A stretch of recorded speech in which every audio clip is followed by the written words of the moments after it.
ओम श्री परमात्मने नमः। ओम श्री गुरुभ्यो नमः।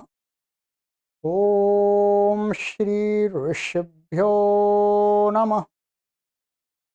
ओम सहना भवतु सहनौ भुनक्तु सह वीर्यं करवावहै तेजस्विनावधीतमस्तु मा विद्विषावहै।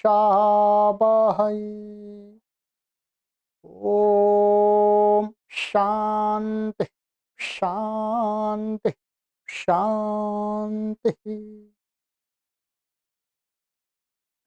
सर्वेभ्यो नमः। आइए मित्रों, अष्टाध्यायी भाष्य प्रथमावृत्ति अष्टमोऽध्यायः प्रथमः पादः। ठीक है, कक्षा संख्या 8 अष्टमी को आज पढ़ेंगे।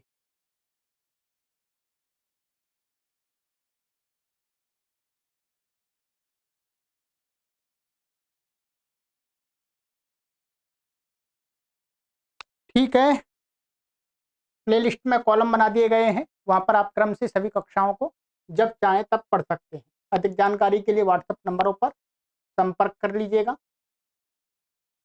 चलिए,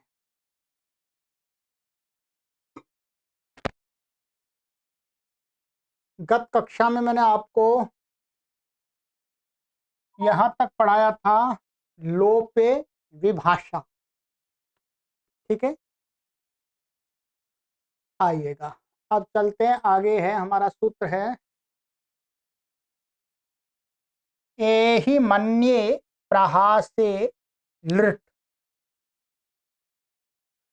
एहि मन्ये लुप्त प्रथमांत निर्देश, अर्थात ये प्रथमांत निर्देश मान लिया है।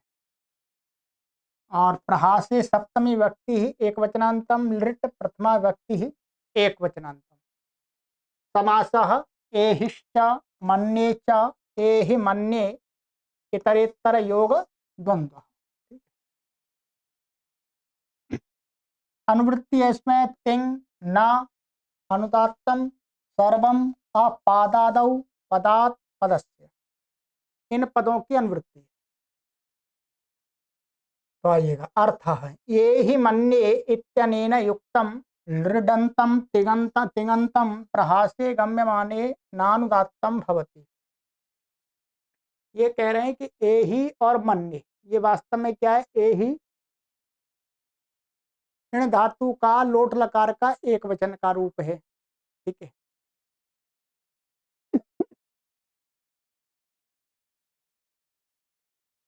और ये मन्ये मन धातु का उत्तम पुरुष का एक वचन का लकार है, लट लकार।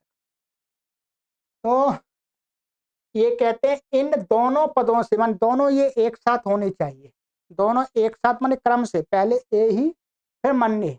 ठीक है, तो ए ही और मन्ये जब होंगे इनसे युक्त जो कोई लृडंत लिट लकार का तिगंत होगा तो, और प्रहास गम्यमान माने उपहास गम्य, उपहास की प्रतीति हो, मजाक रूप, मजाक उससे विषय हो, अर्थात वाक्य से मजाक निकल के आ रहा हो, कोई किसी का मजाक कर रहा है, तो उस लिडंत लिट लकार के तिगंत को अनुदात्त नहीं होता है।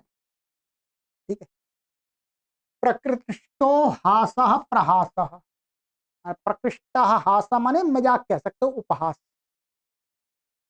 उदाहरण दिया है ए ही मन्ये ओदनम भोक्ष्यसे न ही भोक्ष्यसे, भुक्तः सोतिथिभिः। ये कहाँ पर आया था? ये प्रथम अध्याय के चतुर्थ पाद में आया था। हमने एक सूत्र पढ़ाया था, मन्युपदे मन्यते उत्तम एक वच्च। हाँ, ये इसका अर्थ है ए ही मन्ये, अच्छा तुम ऐसा मानते हो कि तो ओदन खाओगे, नहीं भोक्ष से नहीं खाओगे, क्योंकि वो ओदन तो अतिथि ने खा लिया।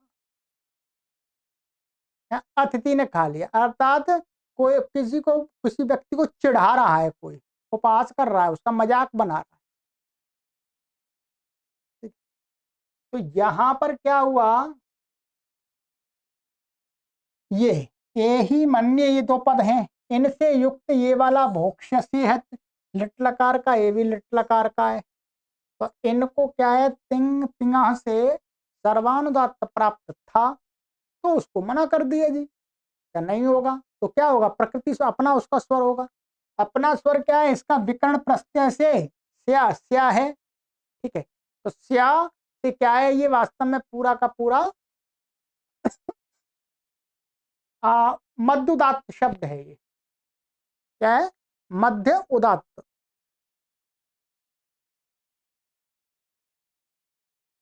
और ऐसे ही भोक्ष्य से यहां पर भी मध्य उदात्त हो गया। एहि मन्ये रथेन यास्यसि नहीं यास्यसि यातस्तेन पिता, तुम ऐसा मान रहे हो कि मैं रथ से जाऊंगा, परंतु तुम नहीं जाओगे, नहीं यास्यसि, क्योंकि यातस्तेन पिता, रथ तो तुम्हारा पिता ले गया। मजाक कर रहा है उसका, ले अब चला जा भाई, कैसे जाएगा। बस ये उपहास है, और इसलिए लिट लकार का यहाँ पर भी स्य विकर्ण का स्वर हुआ है। अब यहाँ पर हिंदी थोड़ी सी इन्होंने बताई है, मैं बता देता हूँ आपको। ये लिखा हुआ है, मन धातु से मन्य उत्तम पुरुष एक वचन का है, और इन धातु का लोट मध्यम पुरुष का एक वचन का यही पद है, जो मैंने अभी बताया था आपको। यही मन्य क्रिया पदों में अनुकरण मान करके, यहां पर जो सूत्र में यही और इनका अनुकरण लिया है, ऐसे के ऐसे ही समस्त निर्देश किया, मतलब दोनों को मिलाकर के कर दिया है यहाँ सूत्र में। इस प्रकार यही मन्य ऐसे समुदाय के उपपद रहते हुए, माने ये वास्तव में दोनों एक साथ होने चाहिए, तभी जो लट लग लृंत होगा, उपपद माने समीप अर्थ है, तो अनुदात्त नहीं होता है। भोक्ष से की सिद्धि यहाँ पर हमने कराई थी आपको, तो ये सिद्धि आप देखेंगे वहीं पर, ठीक है। मध्य उदात्त है प्रत्यय स्वर से, अर्थात वो अनुदात्त की उपदेशाल लसारदात अनुदात्त महनी भंगो हो से जो प्रत्यय स्वर था लसारदात, तो कब अनुदात्त हो गया, तो मध्य कोई प्रत्यय का स्वर हो गया, इसका विकर्ण का स्वर, ठीक है। यास्यसी में भी क्या है, सिप है, पित होने से अनुदात्तत्व, तो स्या कोई प्रत्यय स्वर से उदात्तत्व हो जाएगा, बता दिया, ठीक है। सी फिर बाद में स्वर हो जाएगा, अनुदात्तम पदम एक बार, उदात्ता अनुदात्त स्वर था। मन्य से के स्थान पर मन्य प्रयोग हो रहा है, अर्थ तो ये निकल रहा है त्वम मन्य से, और मन्य से के स्थान में उपहास होता है, तो मन्य प्रयोग करते हैं मध्यम उत्तम पुरुष का। ये यहां पर हमने बताया था आपको। एवं भोक्ष्य के स्थान पर भोक्ष से हो रहा है, पुरुष व्यत्यय प्रहासे च मन्योपपदे मन्यते उत्तम एक वच्च, इस सूत्र का विषय बन रहा था। इससे यहाँ पर क्या हो गया, ये मन्य मन्य से के स्थान पर मन्य, भोक्ष्य के स्थान पर भोक्ष से प्रयोग हो रहा है, माने वहां पर मध्यम पुरुष के स्थान पर उत्तम पुरुष, और यहाँ उत्तम पुरुष के स्थान पर मध्यम पुरुष, ये वहां पर विपरीत कर देते हैं प्रहास से गम्यमान होने पर, ठीक है। ये तो हमने यहाँ पढ़ाई दिया था, वहां देख लीजिएगा, और बाकी इसका यहाँ पर विषय नहीं है, बस यही है, प्रहास गम्यमान हो रहा, तो जो लिट लकार का तिगंत है उसको अपना स्वर होता है। चलिए आगे चलें।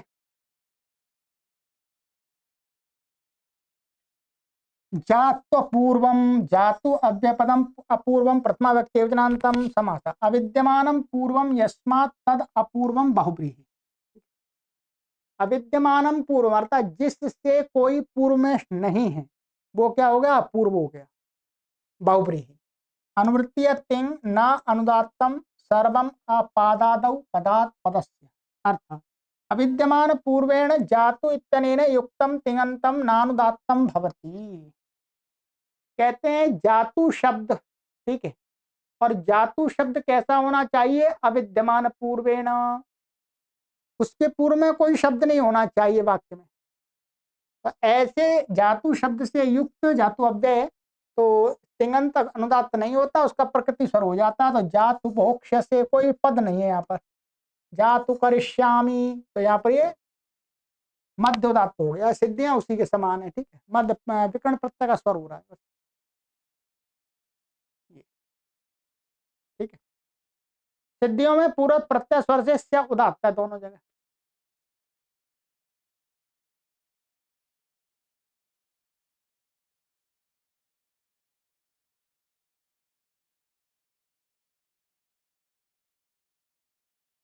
किम वृत्तम च चिदुत्तरम, किम वृत्तम प्रथमा व्यक्ति वचनांतम च व्यापदम, चिदुत्तरम प्रथमा व्यक्ति एक वचनांतम समासः। किमो वृत्तम किम वृत्तम षष्ठी तत्पुरुषः, माने किमः वृत्तम किम वृत्तम। वृत्तम अधिकरणे कृता प्रत्यय तेन तेन अधिकरण वाचिना वाचिना च तेन अधिकरण वाचनश्च से इति किमः इत्यनेन षष्ठी, इससे षष्ठी हुई है। षष्ठी होने से अधिकरण वाचिना च इत्यनेन समासस्य प्रतिषेधो प्राप्ते अस्मादेव निपातनात् समासः। ये कह रहे हैं चितु है किम वृत्तम में जो वृत्त बना है वृत्त धातु से वृत्तुवर्तने से, तो कथा प्रत्यय अधिकरण में आया है। वृत्त माने व्यवहार में, किम के व्यवहार में, ये अर्थ है वास्तव में। तो ये अधिकरण में आया है कथा प्रत्यय वृत्तम में। अब अधिकरण वाचिनश्च, ये सूत्र है हमारा, यही है। एक मिनट और मैं,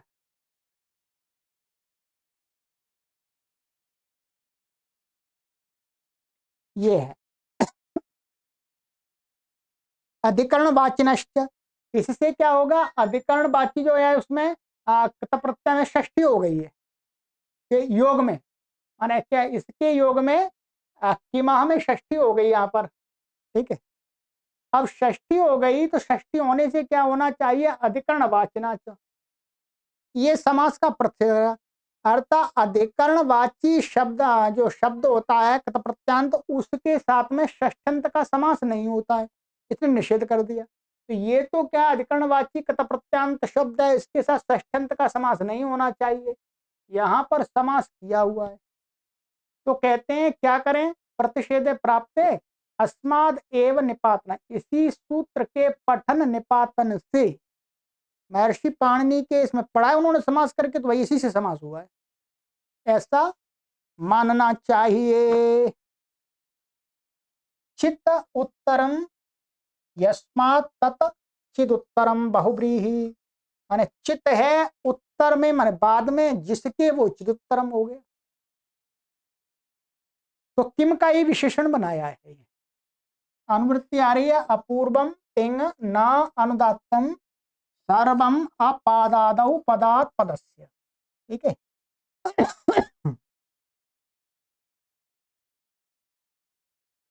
अर्थ अविद्यमान पूर्वम चिदुत्तरम यत् किम वृत्तम तेन युक्तम तिङंतम नानुदात्तम भवति।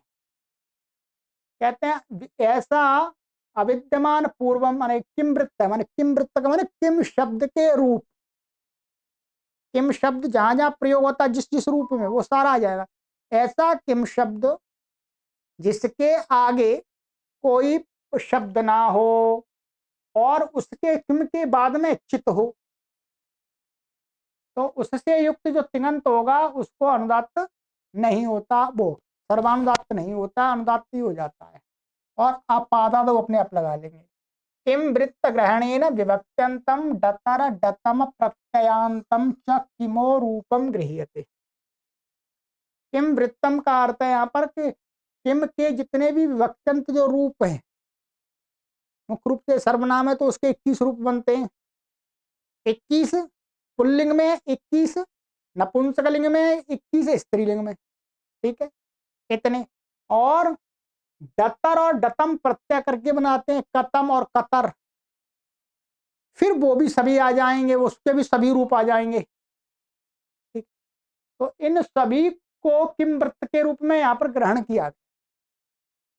ठीक है जी, किम शब्द के तीनों लिंगों के रूप और किम शब्द से डतर और डतम प्रत्यय आ जाता है, उससे बने हुए रूप।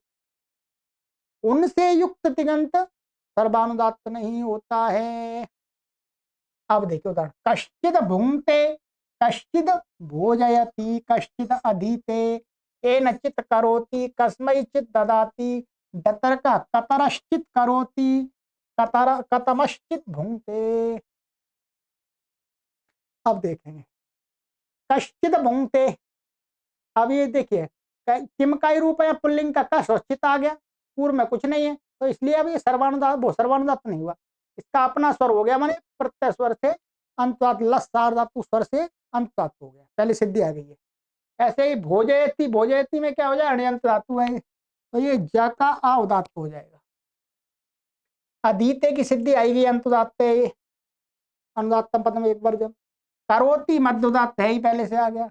ददाती, ददाती में क्या है, ये उसमें छठवें अध्याय में एक सूत्र है, उससे स्वर लगता है, यहाँ पर नीचे दिया है, बता देंगे, ठीक है। ऐसे करोति और भुंगते समान है। तो अब भुंगते का स्वर तो आपको मैंने बताया, भोजयति का यहाँ दिखाया है इन्होंने, यहीं पर देख लीजिए। भोजी धातु बन जाएगी, प्रत्यय स्वर से अंत उदात्त है, अणिच आ गया, अणिच का ई उदात्त हो गया। अब इसके बाद गुण आदि आदेश करके तो ज का जो आ है वो उदात्त हो जाएगा।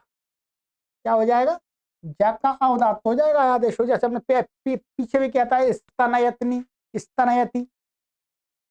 ददाती को क्या है, आज अनुदात्ते च ये सूत्र है, इस सूत्र ने क्या कर दिया है, ये इस अनुदात्त के परे रहते अभ्यस्त संज्ञक के आदि को उदात्त कर दिया है।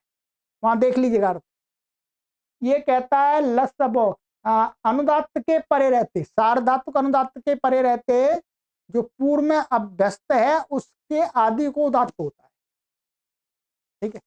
तो ददाती का आदि उदात्त होगा अनुदात्तम पदम में एक बार, जब उदात्त अनुदात्त से स्वरता स्वरता संहितायाम अनुदात्त। चलिएगा, तो ये हो गया, बाकी तो कुछ नहीं है, और भी इसके बहुत सारे बनेंगे, तो अपने आप बना लीजिएगा, बनाने क्या, जहाँ कहीं प्रयोग होगा वहां देखना पड़ेगा। चलिए, आहो उताहो च अनंतरम, आहो अव्यपदम, उताहो अव्यपदम च अव्यपदम, अनंतरम प्रथमा व्यक्ति ही एक वचनांतम समासः।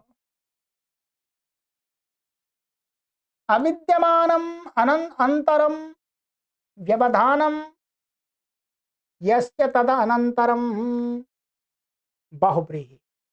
माने अविद्यमानम अंतरम माने व्यवधानम, माने व्यवधान नहीं है जिसका, जिसमें है, तो वो क्या हो गया, अनंतरम, ठीक है, बहुब्री समास हो गया। अनुवृत्ति आ रही है, अपूर्वम तिंग न अनुदात्तम सर्वम अपादादौ पदात् पदस्य, ठीक है जी। अर्थ, आहो उताहो इत्येताभ्याम अविद्यमान पूर्वाभ्याम युक्तम अनंतरम तिङंतम नानुदात्तम भवति। ये कह रहा है आहो और उताहो, इन दोनों से, ये दोनों कैसे होना चाहिए, अविद्यमान पूर्वाभ्याम, इनके आदि में कुछ नहीं होना चाहिए, इनके पूर्व में। ऐसे इनसे युक्त जो अनंतर मन व्यवधान रहित जो तिङंत होगा वो सर्वानुदात्त नहीं होता, तभी तिंग तिंगा के अपवाद है, तो नहीं होगा। तो अपना प्रकृति स्वर आहो भुंगते अनुदात्त हो गया, उताहो भुंगते, आहो पठती, पटका पठती आदि उदात्त है धातु स्वर से, उताहो पठती स्वर वही है, पहले भी कई बार आ गए। तो इसके और इसके बीच में कोई व्यवधान नहीं है, इसके और इसके बीच में कोई व्यवधान नहीं। तो चलिए, व्यवधान होगा फिर नहीं लगेगा, फिर आगे आ रहा सूत्र, आ जाइए।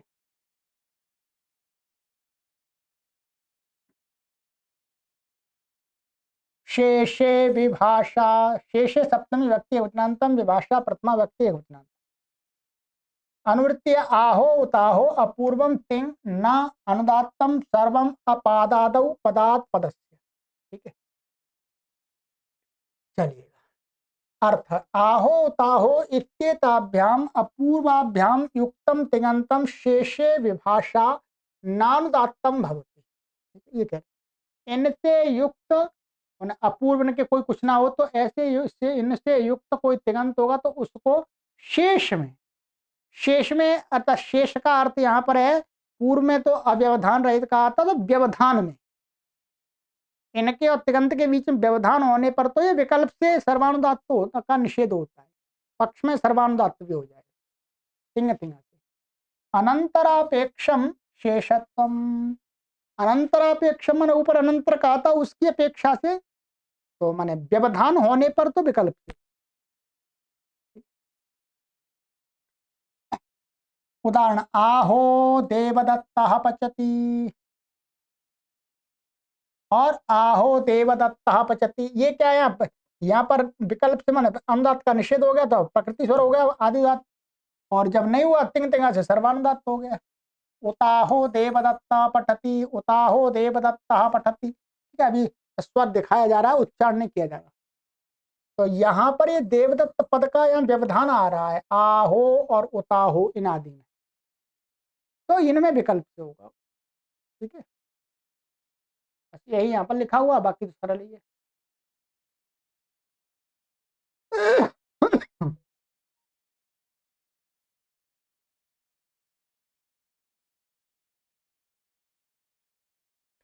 गत्यर्थलोटा लृण न चेत कारकम सर्वान्यत, गत्यर्थलोटा तृतीय व्यक्ति एकवचनांतम, लिट प्रथमा व्यक्ति एकवचनांतम, न अव्यपदम, चेत अव्यपदम, कारकम प्रथमा व्यक्ति एकवचनांतम, ठीक है, सर्वान्यत प्रथमा व्यक्ति एकवचनांतम। समास गतिरर्थो येषां ते गत्यर्थाः बहुव्रीहि, गति है अर्थ जिनका वे गत्यर्था हो गए, गति अर्थ वाले बहुव्रीहि हो।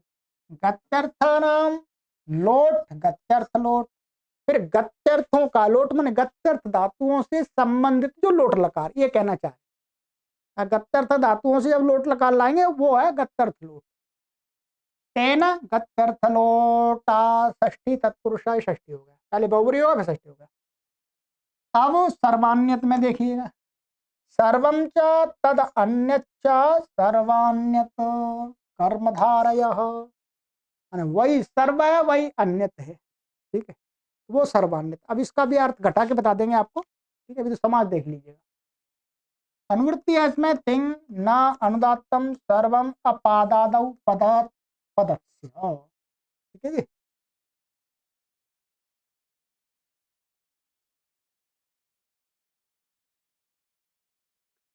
अर्थ गत्यर्थ लोटा युक्तम लृडंतम तिगंतम नानुदात्तम भवति न चेत कारकम सर्वम अन्यत भवति। कहते हैं कि गत्यर्थ लोट माने गत्यर्थ धातु से आया हुआ लोट लकार, उससे युक्त कोई लृडंतम लिट लकार का तिगंत, उसको अनुदात्त नहीं होता है, तो सर्वानुदात्त नहीं होता है। न चेत, कहते न चेत कारकम सर्वम, ठीक है, अन्यत भवति, कहते हैं न चेत, यदि, या कारकम का अर्थ है वाच्य, वास्तव में क्या है, कारकम का जब तिङंत के साथ संबंध लगाते हैं तो वाच्य अर्थात माने जैसे कर्मवाच्य, भाववाच्य और कर्तृवाच्य, ठीक है, तो ये कहना चाह रहे हैं कि न चेत कारकम माने यदि कारक सर्वम अन्यत न भवति, कहने का तात्पर्य ये है यदि जो वाच्य है गत्यर्थ लोट और जो लृडंत, इन दोनों में जो लकार आएगा वो लकार क्या है, समान वाच्य में आना चाहिए। यदि लृडंत कर्तृवाच्य में बना है तो लो उससे संबंधित जो गत्यर्थ लोट लकार है वो भी कर्तृवाच्य होना चाहिए। यदि लृडंत कर्मवाच्य में बना हुआ है तो उससे संबंधित गत्यर्थ का जो लोट है वो भी कर्मवाच्य वाला होना चाहिए। ये इसका अर्थ है न चेत कारकम सर्वम अन्यत भवति, ठीक है। तो टेढ़ा लगेगा, पर इसका अर्थ यही निकल रहा है। न चेत यदि कारक सर्वम अन्यत न भवति, माने सारा अन्यत माने उससे भिन्न भिन्न नहीं होना चाहिए, ये कहना चाह रहे हैं। माने कारक का अर्थ वाच्य, वाच्य भिन्न भिन्न नहीं होना चाहिए, समान वाच्य में होने चाहिए लिट लकार और लोट लकार।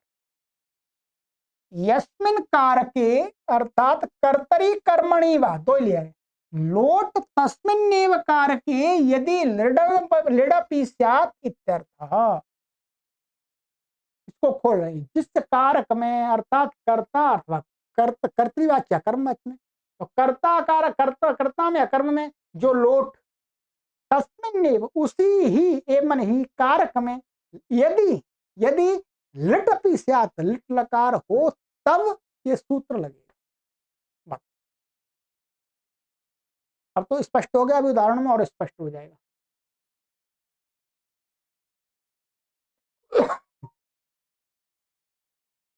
जैसे आगच्छ देवदत्त ग्रामम द्रक्षस्येनम, अब देखिएगा ये क्या है, गमनार्थक धातु है, ये लोट लकार है, और ये द्रक्षसी है, यहाँ पर क्या है, द्रक्षसी, संधि हो गई, द्रक्षसी अलग कर देंगे एनम, तो द्रक्षसी। अब ये द्रक्ष धातु लिट लकार का है, ये भी कर्तृवाच्य में आया है, ये भी कर्तृवाच्य में, कर्तृवाच्य में ये दोनों लकार, तो इसलिए इसमें क्या हो गया, इसका अनुदात्त का निषेध होकर के इसका प्रकृति स्वर माने ये विकर्ण स्वर हो गया, क्या विकर्ण स्वर हो गया।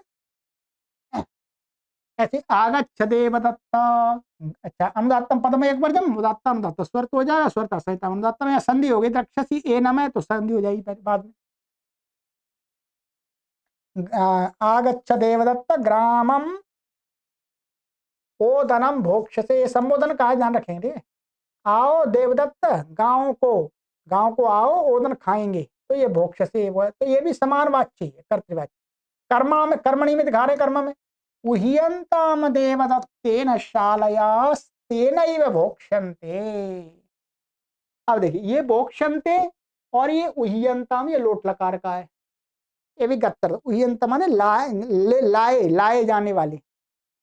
देवदत्त के द्वारा जो शाली माने चावल लाए गए हैं वो देवदत्त के द्वारा ही खाए जाएंगे, तो वो कर्म वाच्य, ये भी कर्म वाच्य, इसलिए यहां पर इसको सर्वानुदात्त का निषेध हो। ठीक है जी, बुद्धि खुल रही है, बुद्धि के ताले पढ़ते पढ़ते पूरे खुलने चाहिए। उह्यंताम यज्ञदत्तेन शालयो देवदत्तेन भोक्ष्यन्ते, ऐसे यहाँ पर हो गया दे आए देवदत्त की जगह यज्ञ महाराज आ गए, तो उह्यंताम ये भी कर्म वाच्य का है, तो ये भी कर्म वाच्य में, तो सर्वानुदात्त का निषेध हो गया, और ये विकर्ण स्वर हो गया अपने आप।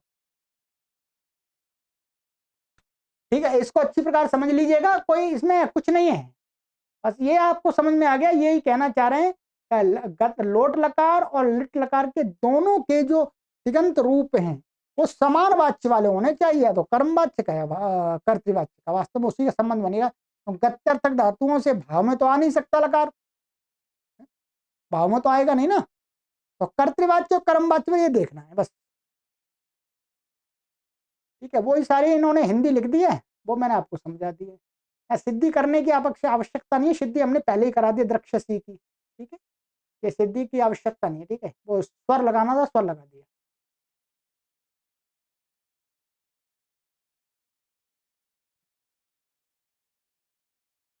लोट च, लोट प्रथमा व्यक्ति वचनांतम च व्यापदम अनुवृत्ति, गत्यर्थ लोटा न चेत कारकम सर्वान्यत तिंग न अनुदात्तम सर्वम अपादादौ पदात् पदस्य।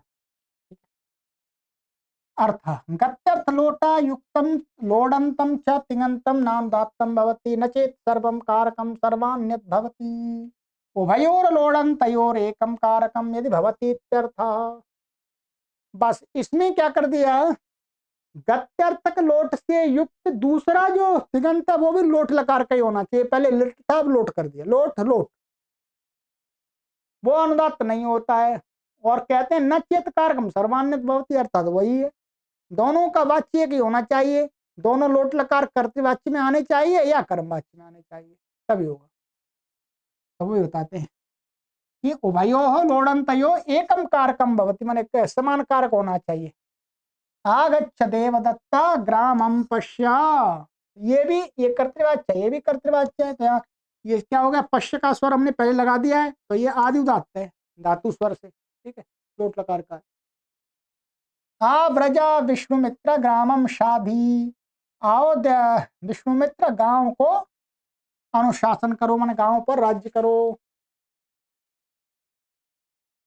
तो शादी, शादी में क्या है, ये लोट लकार का है, ठीक है। शादी हमने 6वें अध्याय में बनाया था। तो ये यहाँ प्रत्यय स्वर हो गया ही का, अभी बताएंगे। आगम्यताम देवदत्तेन ग्रामो दृश्यताम यज्ञदत्तेन, आओ देवदत्त, देवदत्त के द्वारा आया जाए और गांव देखा जाए यज्ञदत्त के द्वारा, ठीक है।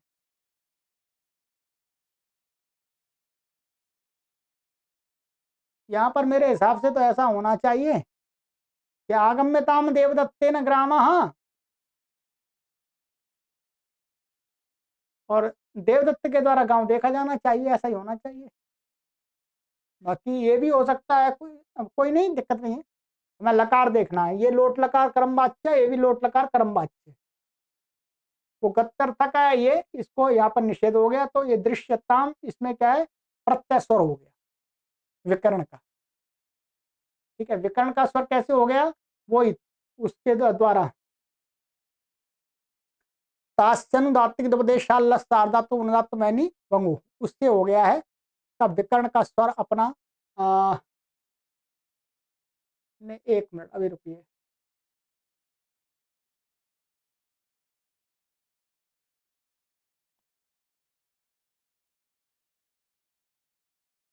हाँ, ये विकर्ण यहाँ तो यक विकर्ण है ना, यक, तो यक का हो गया, यक का स्वर हो गया।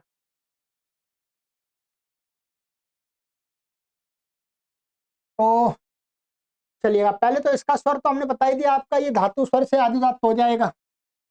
शाधी, शाधी का यहाँ देख लेते हैं, आइए, शादी का इन्होंने बता दिया है। ये शादी की सिद्धि सूत्र 6-4-22 में की थी हमने, ये 6-4-22, ये असिद्ध बलत्रा भात पर की थी वास्तव में, ठीक है। तो वहां पर हु झलभ्यो हेर धी आदि लग करके, और ये शास धातु को शा, जो इसी में यहीं पर आगे ये सूत्र आया था हमारा, शाहु से क्या है, शास धातु को शा आदेश हो गया। तो बस इनका यहाँ पर ये कहना था कि यहाँ पर शास को शा हो गया, ही को धी हो गया है, ठीक है। वो कुछ अभी वो वाली सिद्धि वहां नहीं करें, तो ही के अपित हो गया था, शेरी पिच्छ से क्या हो गया था, अपित। अपित होने से क्या, फिर अनुदात्त सुपित अब नहीं लगेगा, क्योंकि वो हो गया, अब पहले पित था, अब वो अपित कर दिया, तो अपित होने से अनुदात्त सुपित नहीं लगेगा। अब क्या, प्रत्यय स्वर से ये अंत उदात्त हो जाएगा,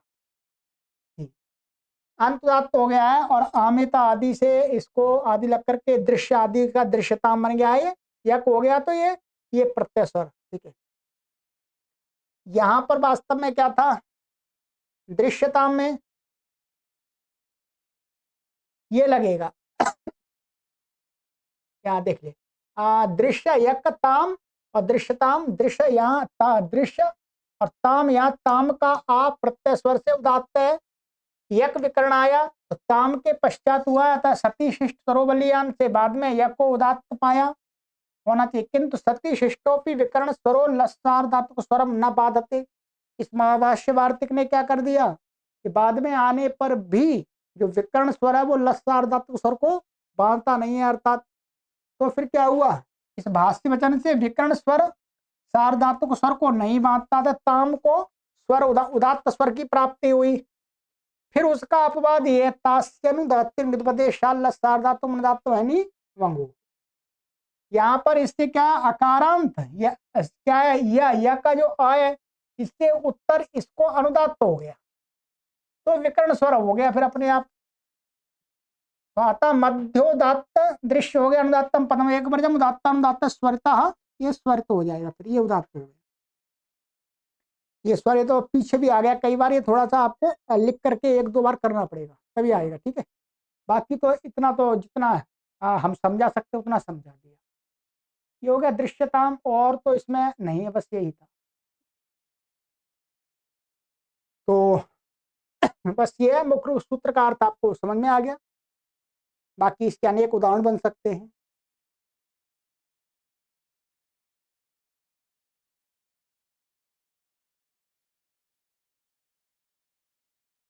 विभाषितम सोपसर्गम अनुदात्तम, हाँ मनुत्तमम ऐसा है, मनुदात्म नहीं, विभाषितम सोपसर्गम अनुत्तमम। विभाषितम प्रथमा व्यक्ति वचनांतम, सोपसर्गम प्रथमा व्यक्ति वचनांतम, अनुत्तमम प्रथमा व्यक्ति एक वचनांतम। समास उपसर्गेण सह वर्तते सोपसर्गम बहुब्रीहि। उपसर्ग के साथ जो है वो सोपसर्ग हो गया। न उत्तमम अनुत्तमम नहीं तत्पुरुषः, जो उत्तम नहीं है, तो उत्तम किसको बताया, उत्तम उपोत्तम ये पहले भी आ गए हैं, ठीक है। तो अभी बता देंगे। और लोट गत्यर्थ लोटा अनुवृत्ति न चेत कारकम सर्वान्य तिंग न अनुदात्तम सर्वम अपादादौ पदात् पदस्य, इनकी पर अनुवृत्ति आ रही है।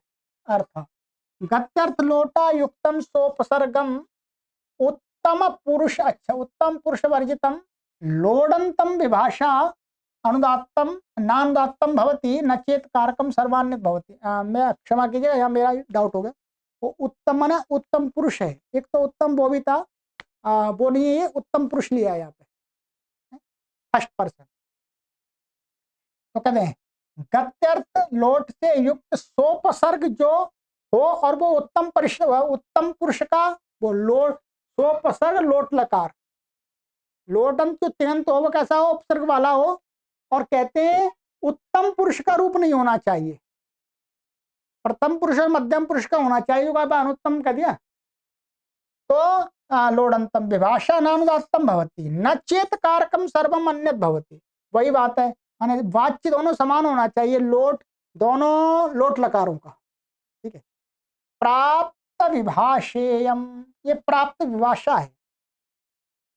प्राप्त विभाषा क्या है, पहले वाले सूत्र से प्राप्त था नित्य, तो अब सोपसर्ग वाला बाद वाला जो लोडंत तिङंत है उसको विकल्प कर रहे हैं। पहले वाले से नित्य प्राप्त था तो उसमें विकल्प कर दिया, तो वही कहते हैं विभाषा शब्देन समानार्थो विभाषित शब्द।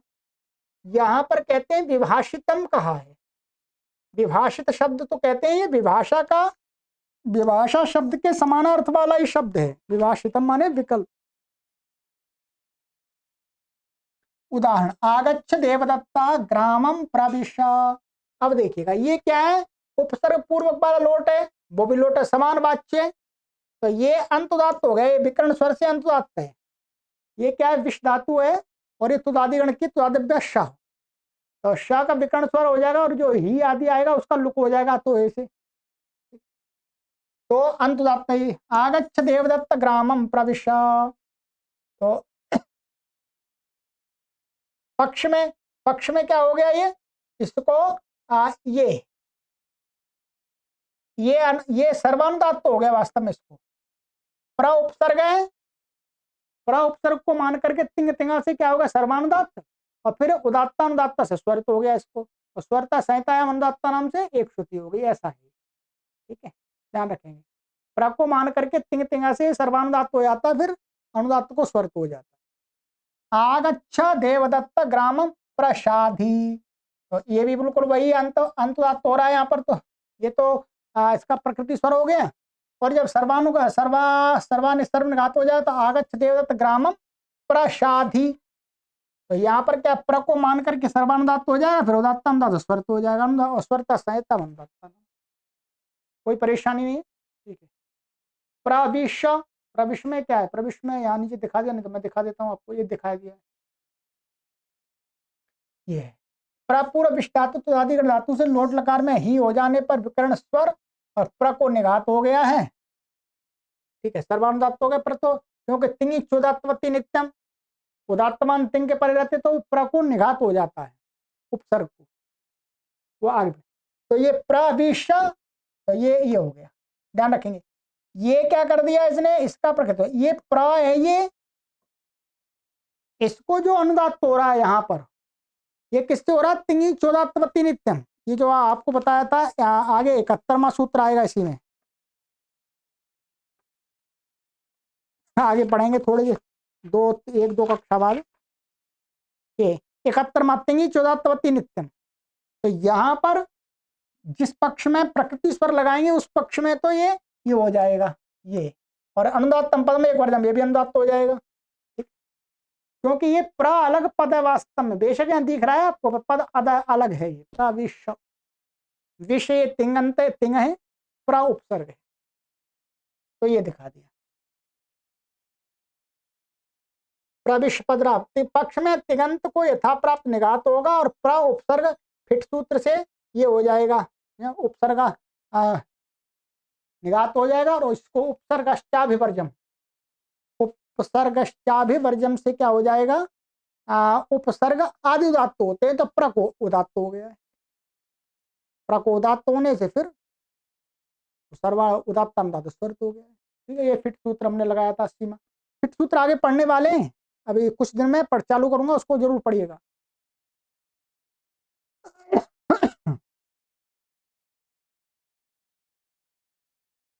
चलिए एक सूत्र और है इसी से संबंधित है, उसको और देख लेते हैं, फिर ये प्रकरण यहाँ पर स्वर तो चलता रहेगा अभी।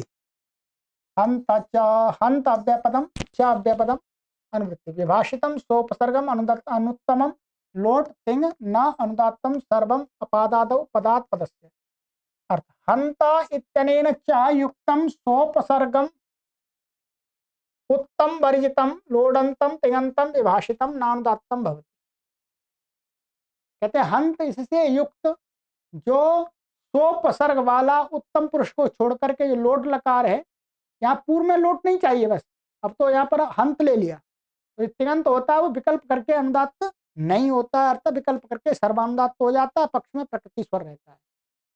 तो जैसे हंत प्रविश, ये अनुदात्त हो गया, पक्ष में हंत प्रविश ये उदात्त हो गया, फिर पूर्वत हो जाए हंत प्रसादी, अंतुदात्त हंत प्रसादी ये उदात्त हो गया। ठीक है, चलिए अब यहाँ पर कह रहे हैं कि निपातर यदि से यहाँ नित्य निघात प्रतिषेध प्राप्त था, विकल्प कर दिया गया। निपातर यदि हंत कुबिन, हंत पड़ा हुआ था तो उससे तिगंत को नित्य निषेध निघात का प्राप्त था, तो यहाँ विकल्प कर दिया, अर्थात अब तिंग तिंगा भी लग जाएगा, ये बता दिया। ठीक है, सिद्धियां पूर्वत अर्थात सिद्धि तो पहले ही एक जैसे स्वर लग गया, वो लग गया। चलिएगा अगली कक्षा में यहाँ से पढ़ेंगे, इस स्वर का ही चल रहा है, बस इससे एक बार आप गुजर जाइएगा, तो बस आपको आराम से समझ में आ जाएगा, घबराने की जरूरत नहीं है, कि इतना ही समझ में आता है, सबको समझ में इतना ही आएगा, इतना ही आना ही है। ठीक, कहीं लगाना है घटाना है, क्योंकि ये तो कहीं साहित्य में पता नहीं कहाँ का इनका प्रयोग होगा, हो सकता है आप कभी जीवन में संस्कृत साहित्य पढ़ भी नहीं पाएंगे वो जिसमें इनका प्रयोग आपको देखने को मिलेगा। ठीक है, परंतु पाणिनि व्याकरण परंपरा में है, इसलिए हमें एक बार इनसे गुजर जाना चाहिए। सर्वेभ्यो नमः।